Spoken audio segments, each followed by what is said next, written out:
Hello, I'm James Reynolds on the BBC World Service, and this is BBC Earth Conversations on being LGBT. Attitudes towards LGBT people have been under increased focus in recent weeks, thanks in large part to debates about the Qatar World Cup. It led us to ask members of this community across the globe to share their experiences, from threats to the challenges of coming out. People in my little liberal congregation were deeply uncomfortable. They said, we don't want to be known as a gay synagogue with the gay rabbi. And they asked if I'd stop talking about it. And I said, no, I can't stop talking about it. I can't put myself back in the closet. If, like me, you're watching the Men's World Cup in Qatar, you'll be aware that it has been about much more than just football. It's also heavily loaded with politics and social issues, such as the protester running onto the pitch during one game a few days ago with messages on his T-shirt highlighting concern about women's rights in Iran and the war in Ukraine. He was also waving a rainbow flag in support of LGBTQ rights. In Qatar, homosexual acts are considered immoral under Islamic Sharia law. Punishments include fines, prison sentences of up to 7 years, and even death by stoning. My colleague Carney Sharp brought together three people who, because of their country's attitudes towards their sexuality, feel more comfortable living abroad. They are Levant from Istanbul, who's studying here in the UK, and Alona is Russian. Although she's currently in Moscow, she now lives in Turkey. If you're open about your identity in Russia as an LGBT person, you can be humiliated. People can be really aggressive to you. They can call you names. They can give you nasty looks. And they even can be physically aggressive to you. I'm a bisexual woman, and people tend to be, to me, not so aggressive that they are to gay men. But it's still dangerous to be open. Can you give me examples of what happened to people from the gay community? If I'm, for example, I'm holding hands with my partner on the street, people can call me a pervert. They can try to touch me. They can be rude with me. They can be vocally aggressive. And yes, if I'm, for example, I try to kiss my partner, they can be physically aggressive. They can try to beat me. Have you seen any of this happening, Alona? Yeah, I've seen it happening to gay men. To women, people usually are more soft. But yeah, I saw people trying to disconnect lesbian couple from each other when they're holding hands, for example. And this is in Moscow? Yes, even in Moscow. And Moscow is a progressive, modern city. If you are, for example, in some small town, can be more dangerous to be open. Levant, you're listening to this. I wonder if you could pick up on what Alona says and perhaps tell us about your own experience in Turkey. Society has changed in a positive way, but the government started to attack the LGBTI plus community in 2015. They first banned the Istanbul Pride March. The government attacks LGBTI plus community explicitly without considering any respect at all. So I could say the government is hostile to the LGBTI plus community in Turkey now. But in general, if you are safe or not, it totally depends on your environment, where you live, and your friends and your family, your social class, your ethnic background, or your religious background. If you live in big cities like Ankara, Izmir, Istanbul, it is better than other provinces. I'm open. I'm totally open, actually, publicly, because Erdogan sued me in 2014 because of a tweet about the LGBTI rights. So I had to come out to everyone, publicly, from newspapers to the television channel. I'm an activist, so I was expecting that. So it was not hard for me. Alona, for you, how does your experience then in Turkey now compare to that of Russia? I think it's better, but it depends on what area are you staying in. I'm staying in Ortaköy, maybe Levant know where it is. Yeah, Ortaköy, yeah. I feel safe there, because there are many tourists there, and it's European side of the city. I see gay people on the streets, and they are pretty open. But I understand that if I'm moving to some other area of the city, more conservative, it can be dangerous for me to be open. Of course, it is totally different being gay in the UK from being gay in Turkey. I couldn't kiss a man in the street, apparently, but here I can. And then I do that without being attacked or without being harassed. But in Turkey, yeah, it depends on where you live, as Alona said. But is Yeah, everyone here in the UK tolerant of the fact that no, you are gay? Yes. no, of course not. I mean, legally, it's not comparable. It's about society. I was in Scotland, by the way, and in Dundee, I had never seen any attack or any harassment towards LGBTI people, gay people who are walking hand by hand or kissing each other in the street. But I know some friends from London who were harassed walking in a street in London.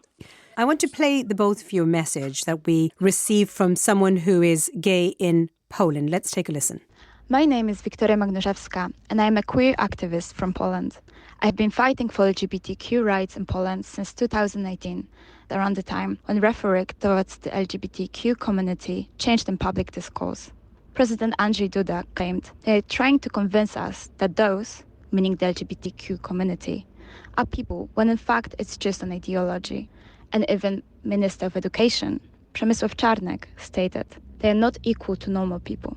Currently, we are not only being painted as an ideology, but as an external threat that is somehow threatening the country, its religion and values. LGBT-free zones appeared across the country. Recently, far-right activists tried to ban even the LGBT flag and the organization of pride marches. I myself have experienced physical abuse after walking on the streets of Warsaw with a friend who was male and had a lipstick on. I have been spit on the street, thrown a trash on, and called a leftist scum. I wonder, Alona, if that experience that Victoria is speaking about from Poland is familiar to you. Mm-hmm. Yes, it's very familiar. It reminds me of what is happening in Russia, but what is happening here is more deep. It's it's more radical. Same, absolutely, because the government just implicate what the Eastern European countries or Russia did before with regard to the LGBTI rights. What struck me in that message was this line particularly. It says that one of the ministers said that LGBTQ people are not equal to normal people. When you hear something like that, that must be triggering. Yes, it's awful. It upsets me to the very core. But you get used to this intolerance. You get used to this aggression, this hatred. Our interior minister just 2 years ago called us perverts on Twitter. Perverts, literally.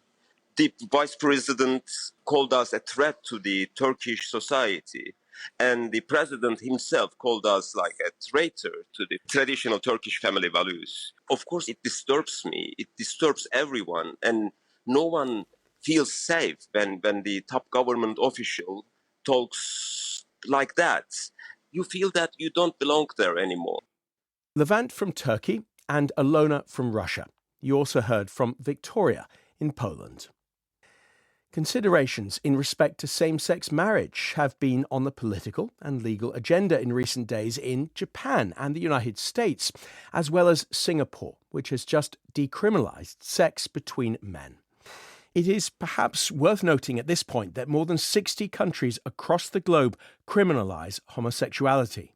For our next conversation, we brought together people among the LGBT community who've been brought up within a faith or organised religion. Kodo Nishimura lives in the United States and is originally from Japan, the only G7 nation that doesn't allow same-sex marriage.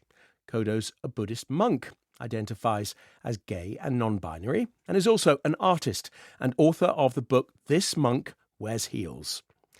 Mark Solomon is Jewish and from Australia. He's gay and a rabbi, and he's currently at a liberal rabbi retreat in Oxfordshire, here in the UK. And Cherry Van, who you'll hear from first, is Christian. She's also the first woman and the first openly lesbian bishop of Monmouth, which is in Wales. I had a sense of being lesbian from a very early age. I can remember stories of my mum and my aunt talking about, one day I will be getting married and having children and all that kind of, and I knew in my heart that that wasn't going to be the case. My life went on fairly uneventfully, except that, I did find myself being very much attracted to women, to falling in love with one or two. And I guess in terms of the church, I instinctively felt the need to keep this under wraps, to keep it quiet, to I suppose almost live a parallel life. It ended up feeling like. Later on, as I was going through my 20s, I felt a strong call to ordination in the Anglican Church, in the Church of England as it was, and was ordained in Manchester Cathedral in 1989. Still living what I would describe as a parallel life. And you kind of get used to that as a gay and lesbian person. The debates were going on about same-sex relationships, about marriage and all that. And although I felt I needed to be part of those conversations, there was a real fear in me of being outed, of being known for who I was.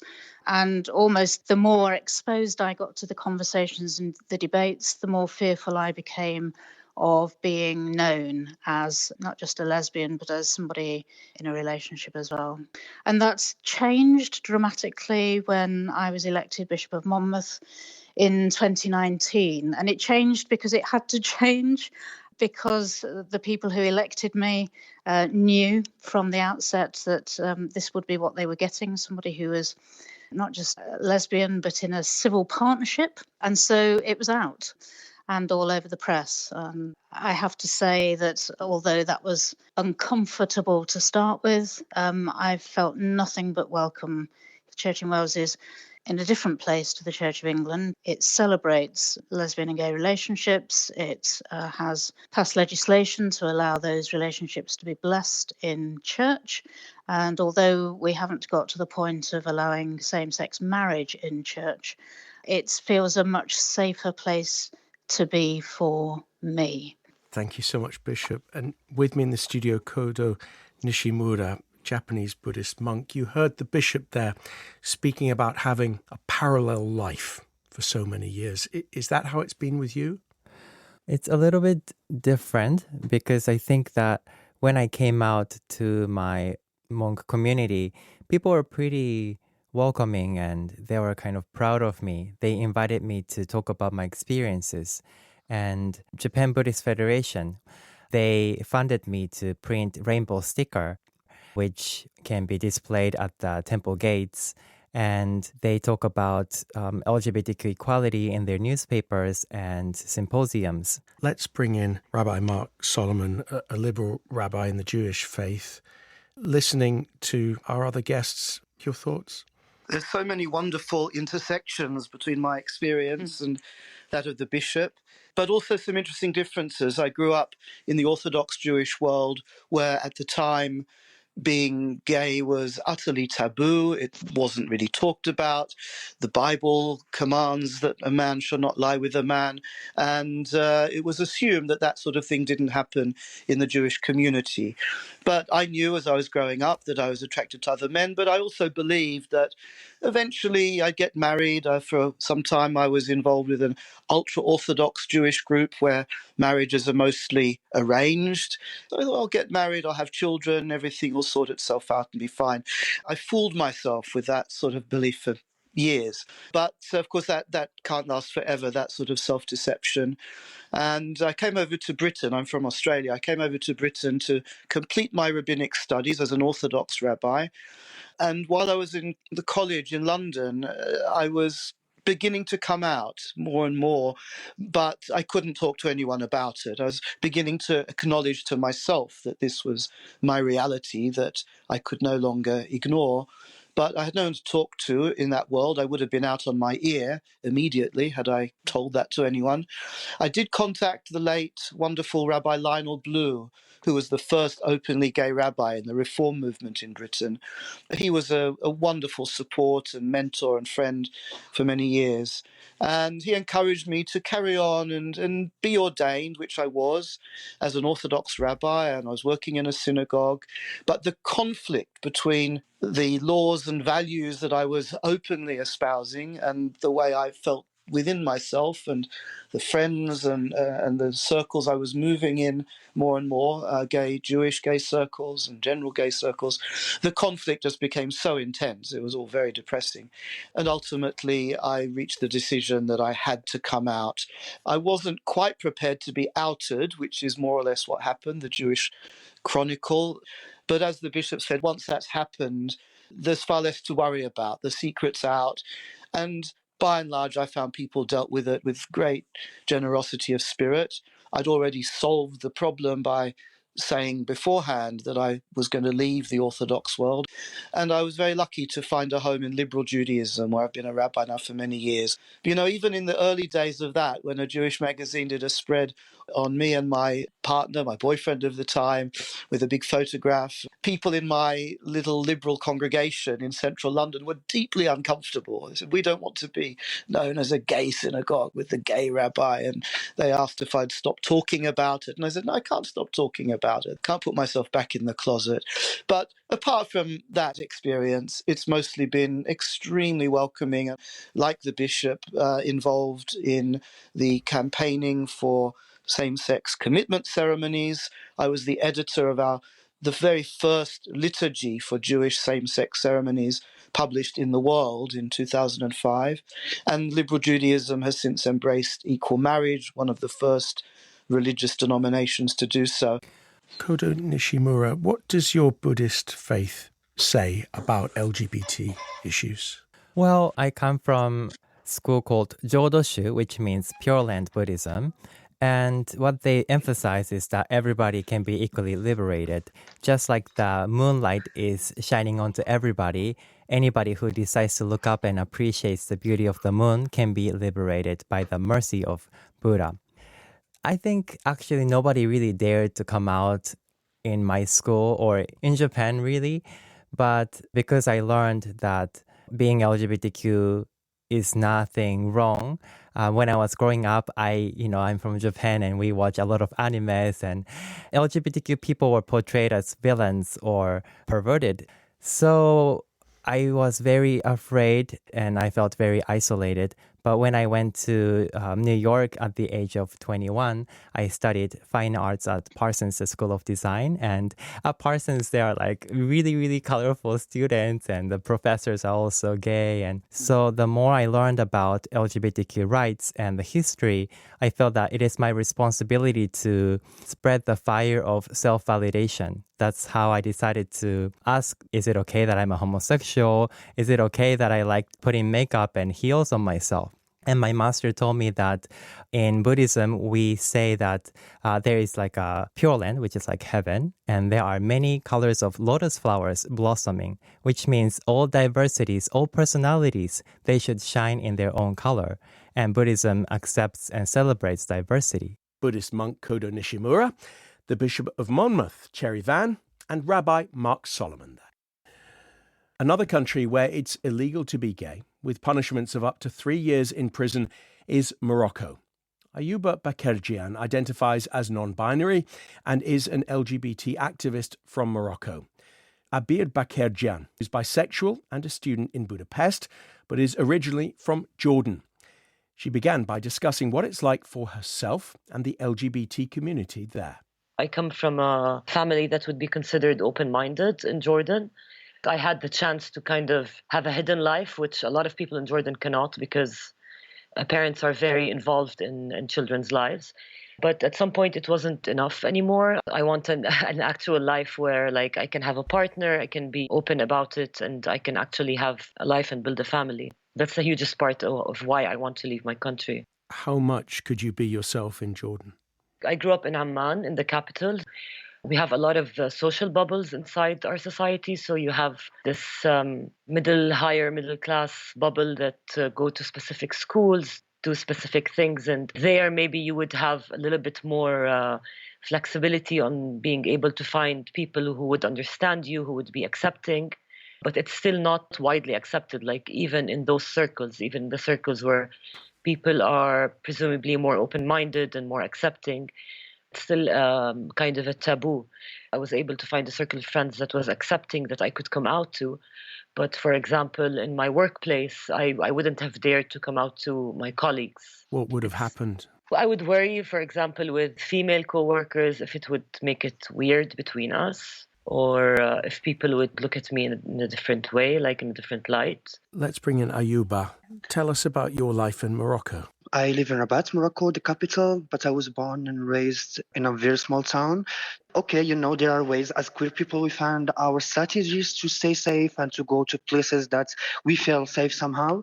But in general, there are still many issues for LGBT people living in Morocco. People can go up to 3 years in prison for having sexual intercourse with other person in the same sex. Also, there is the social level. There are so many homophobia, transphobia on all levels, in schools, in working space, in society, in administration, also in health services, in all aspects of society. I'd like to understand more the relationship you both have with your own families, if that's okay. Talk to me about you and your family. I don't have a relationship with my family. I didn't have to explain to them who I am and what I do, like in my real life, because I know that if they knew, I'm gonna lose them forever. So I just want to keep this love for my family, and I just moved out from my parents' house. So basically, I'm keeping like a familial somehow linkage with them, even though we don't have like a deep relationship between us. But yeah, in general, it's very hard for families to accept or understand, especially coming from our background and our culture.